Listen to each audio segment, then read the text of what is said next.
Hey everyone, Ryan from eBike Escape. Welcome back to the channel. Welcome to Wisconsin where it's currently snowing. In this video, we're going to be reviewing the Denago fat tire electric bike. So let's get into it.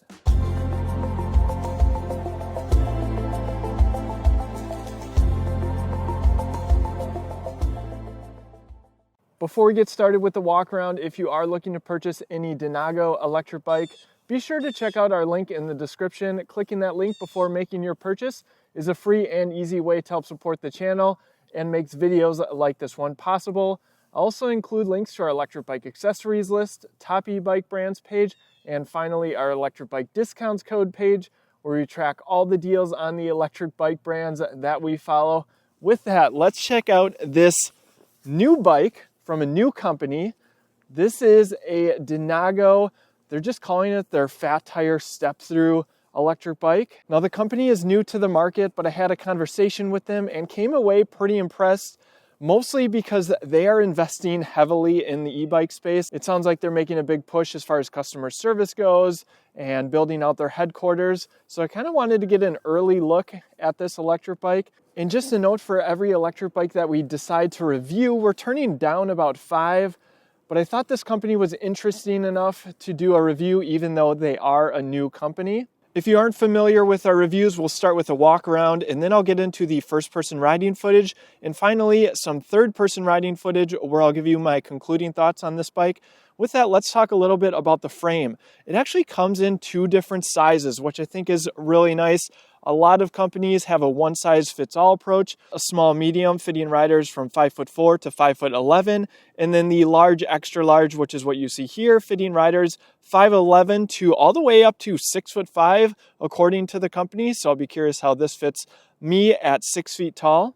And I also wanted to call out, they do have some additional models. They have their more entry-level city model that's priced around $1,500. And then they have the commute model, which competes more so with this bike as far as features as well as specifications, though it is a city-oriented bike. So it does have thinner tires, swept-back handlebars, things like that. So be sure to check out the full lineup. This bike currently comes in just one colorway, what you see here, the black and white. And during our live unboxing, someone stated that it looks like it could be a police electric bike. And I agree with that. I think if you put whatever city you live in PD instead of Denago, it could look like a police bike. I personally think that this paint job actually looks pretty nice with the two-tone, though obviously it's not an out loud color. With that, let's jump into the specs of the bike. Of course, this is a fat tire bike, so we have 26 by 4 inch tires. These are the Kenda Crusade tires. Lots of tread on here if you wanted to take this bike off-road. Of course, fat tire bikes are really meant to basically do anything. They also have the reflective sidewalls, which of course are really nice for visibility at night. Jumping down to the brakes. So this bike comes with Zoom hydraulic brakes, a brand that we're very familiar with. I find that they perform really well. And paired with those Zoom hydraulic brakes are 180 millimeter rotors. The bike comes with a bolt-on axle. I personally would have preferred to have a quick release up here, though you're probably not going to be removing the front tire very often. Though if it did have a quick release, if you do get a flat, it would be a little bit more easily repaired. Jumping to the fork, we have a Zoom 4Go front suspension. It does have a preload adjustment over here on the left, as well as a lockout on the rear. This is a very similar, if not the same fork that we've seen on several other fat tire bikes. It gets the job done. I'll push on the front suspension so you can get an idea of what you can expect. And by the way, I failed to mention price. This bike is currently priced at $2,000. Right around the price point that you see a lot of fat tire e-bikes with similar specs. So I'm going to be really curious to see how this company does over time, especially with fat tire e-bikes being so competitive and being so popular. This bike comes with metal fenders. Most often, I would say we see plastic fenders. Personal preference, the plastic ones can flap around a little bit more. The metal ones can be a little bit louder if you're on a crushed gravel path. They just kind of get up into the wheels a little bit more. But personal preference on what you prefer. I think these ones look really nice though. Moving on to the cable management, we have this nice wrap that goes most of the way. keeping the cables in a nice bundle on both sides. On the head tube, you have the Denago logo, and you can see that there are mounts here for a front basket. I did not see one on their website yet, though we can assume that one is coming. Now, the front headlight is located on the handlebars, and it's actually pretty bright. If you want additional visibility, of course, you can go with external flashing ones, but this is better than the average front light that I see on many electric bikes, and of course it runs off the main battery. Moving on to the cockpit, I already talked about the Zoom hydraulic disc brakes. They also have motor cutoffs here, which is common. As soon as you hit those brakes, it's going to cut power to the motor. We have Denago branded locking grips here. They could have a little bit more padding, though I do like that they're locking so they don't turn on you after a lot of use. This bike does come with a left-hand thumb throttle. And let's jump over to the right side. We have the Shimano Cis index shifter that we see on so many electric bikes. 7 speeds, it's a basic component, but it gets the job done. Let's jump to the display. We have controls on the left side here. Power button is going to be on the bottom. Denago branded LCD display here. Battery capacity in the top left-hand corner does give a percentage, which I like. Speed front and center, as well as the pedal assist levels, 0, all the way up to 5. And lastly, we have trip as well as an odometer.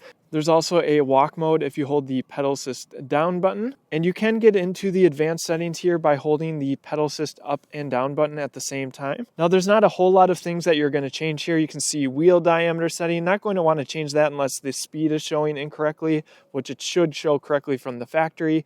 Speed limit setting, it does come set to 28 miles per hour. Backlight setting, I already have that turned up. Unit, but you can add a password here as well, but that's it for the advanced settings. For handlebars, we have flat handlebars, so going to be a little bit more of an aggressive riding position on this bike. And just to note that the stem is not adjustable as well, so some things you might want to consider upgrading depending on your preference. Now, there are a few other reasons that I decided to review this bike, and one is the battery capacity. We have an above average size battery, not to say there's not other models that come with this size, but this is a very large battery pack here. You can sometimes turn the wheel. It's a little difficult to get the battery pack out, but this is a 48 volt, 19.2 amp hour battery housed beneath the down tube here.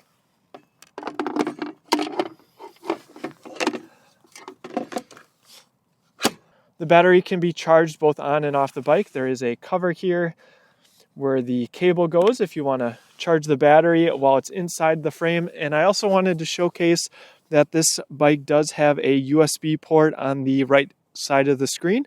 So if you want to charge a device up, you can. Now, another reason I wanted to review this electric bike is because it is one of the few fat tire e-bikes that has a torque sensor. So we'll talk a little bit more about that in the first person riding footage.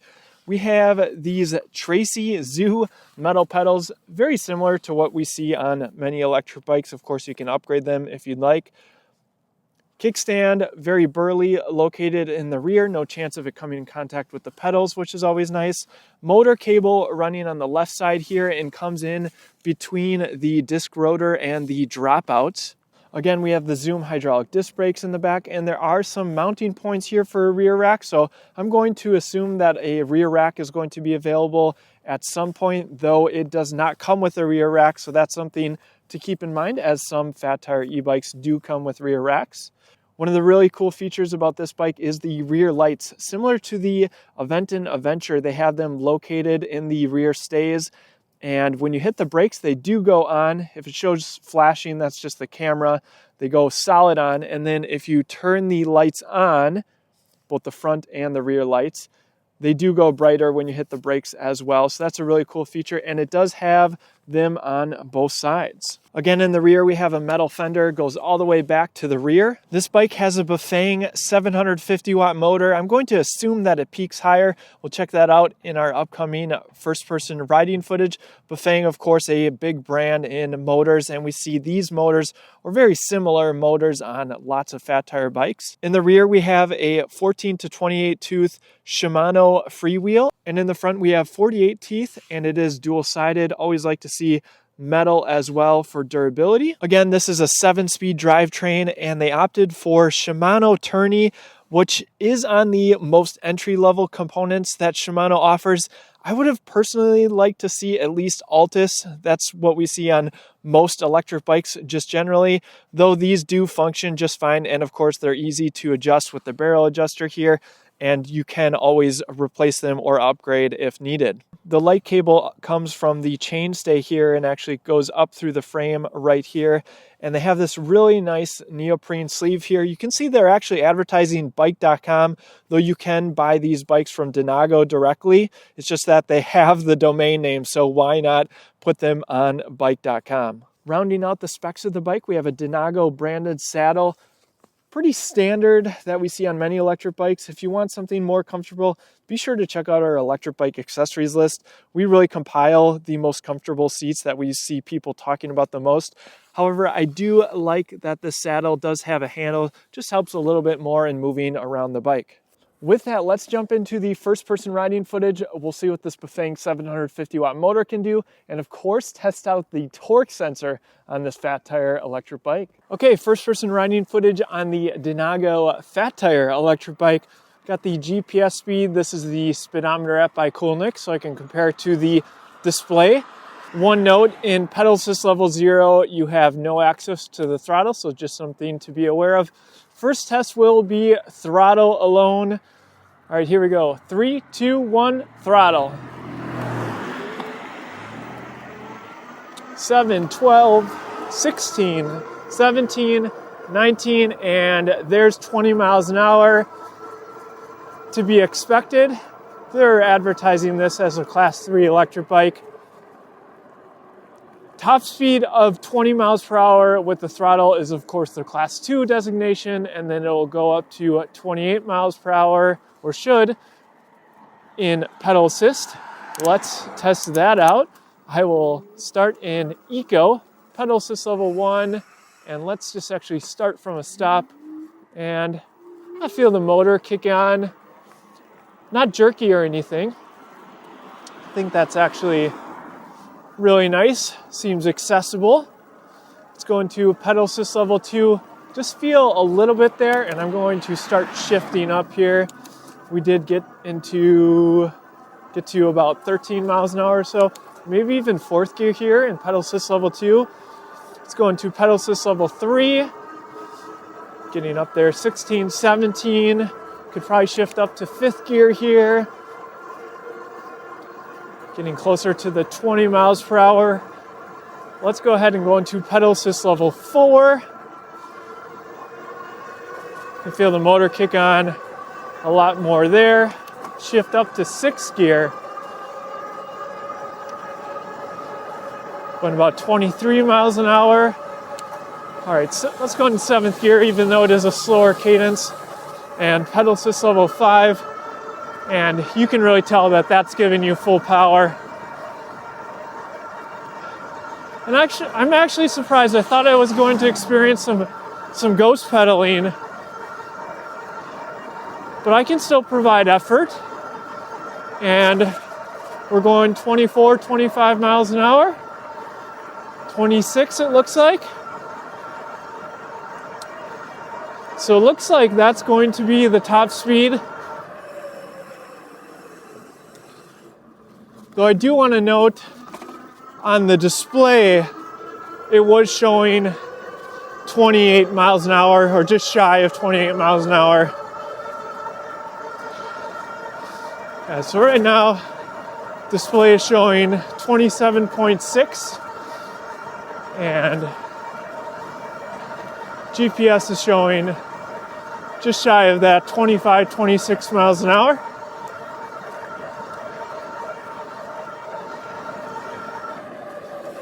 So just something to be aware of. All right, so we know how it performs on flat ground, but let's get to our hill climb test and see what this motor can do. Okay, throttle only test. This is the hill that we take up all the electric bikes that we review, so you can compare and contrast. We'll put a picture of the hill on the screen because it looks so much smaller on the GoPro. We'll also throw the specs up there as well. We'll get up to 20 miles per hour. One thing as I was doing a little bit more riding that I wanted to mention is the modulation on with the torque sensor.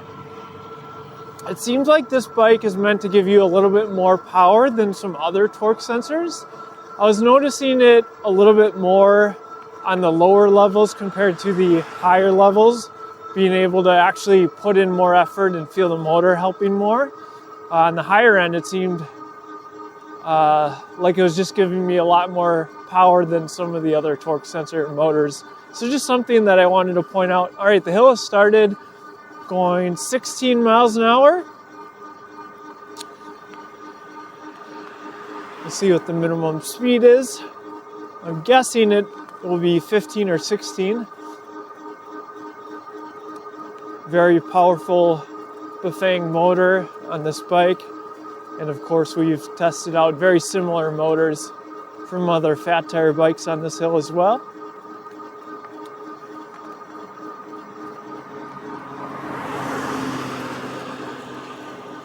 All right, looks like 16 miles an hour is going to be the minimum speed.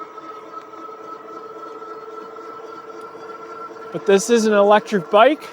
Always good to get some exercise and help out the bike, save some battery, though it's always nice to know you can throttle if you need to. All right, I'm gonna head back down the hill. We'll do it while pedaling. Okay, let's get to it. No surprise, those Zoom hydraulic disc brakes performed very well coming down the hill. And I'm going to shift all the way down, going to pedal assist level 1. And again, I always like to pedal at a leisurely cadence.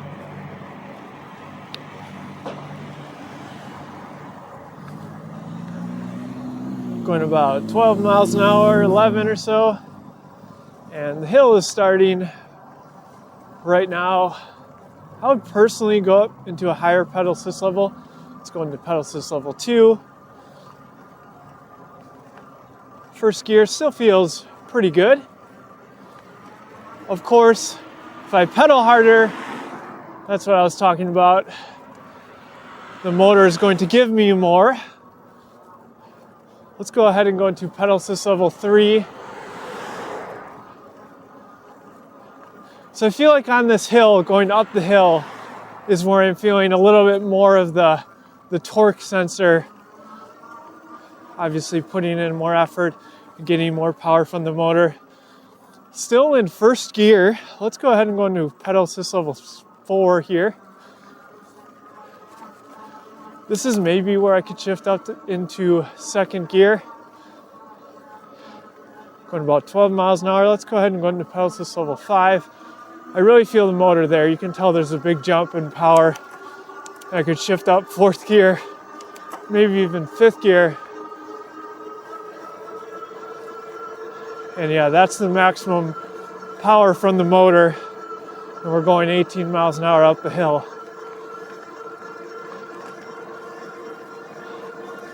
So no surprise that this bike can handle hills extremely well. With that, let's get into some third-person riding footage. And I'll give you my concluding thoughts on the Denago fat tire step-through electric bike. Did the e-bike market need another fat tire e-bike? Maybe. I'll let you tell me in the comment section below, but what I will always take more of is top tier e-bike brands. Now yes, Denago is very much a new and smaller player in the e-bike space, but I think they hold some promise, so you can bet we'll be keeping a close eye on the company. They've already partnered up with around 40 dealers, mostly in the Midwest and on the East Coast, but a handful in California as well. And the company is aware of the pain points around direct-to-consumer e-bikes, so not only do they have a US-based customer support team, but I'm told a huge focus is having spare parts in stock. But let's jump into the bike, the fat tire step-through e-bike. What are the main selling points? For one, I like the two frame size offerings, the large 19.2 amp hour battery with genuine LG cells, and the price point of $2,000 is right on par with other e-bikes of similar specs. The Bafang motor is a tried and true choice, and the Zoom components, both the hydraulic disc brakes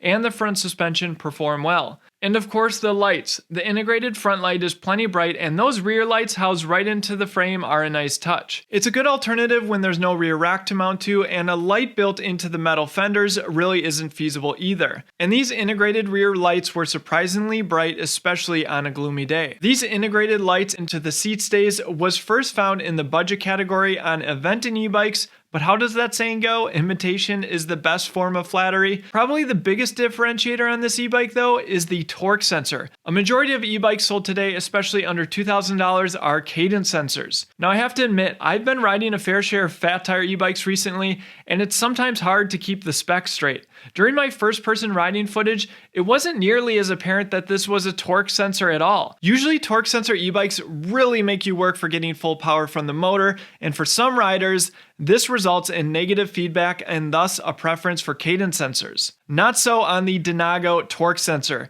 and this is by design. The bike puts out a higher level of motor output per pedaling input, so yes, it still rides like a torque sensor, it just requires less human torque to really get the bike up to speed, as you saw in the first person riding footage. As the team from Denago told me, torque sensors are different from cadence sensors, not necessarily better or worse, just different. And I can confidently say that the torque sensor on this e-bike might just be the happy medium that some people are after. A more natural experience, but yeah, if you want to get full power, you're not necessarily going to have to be sweating bullets to do so. What are the other considerations on this e-bike? For one, I would have liked to see at least an Altus derailleur from Shimano, and the addition of a rear rack would have been a nice bonus. And finally, it's important to be aware that this is a bit more of an aggressive riding position as opposed to some of the cruiser fat tire models on the market today. Though yes, this can be alleviated if you prefer with the addition of different handlebars and or an adjustable stem. So if you plan to purchase a Denago e-bike, do us one quick favor and use our link in the description, and be sure to check out their other models as well. It's what makes videos like this one possible, and let me know what you think of this e-bike in the comment section below. Is Denago onto something with this torque sensor? As always, thanks for watching, and we'll see you in the next one.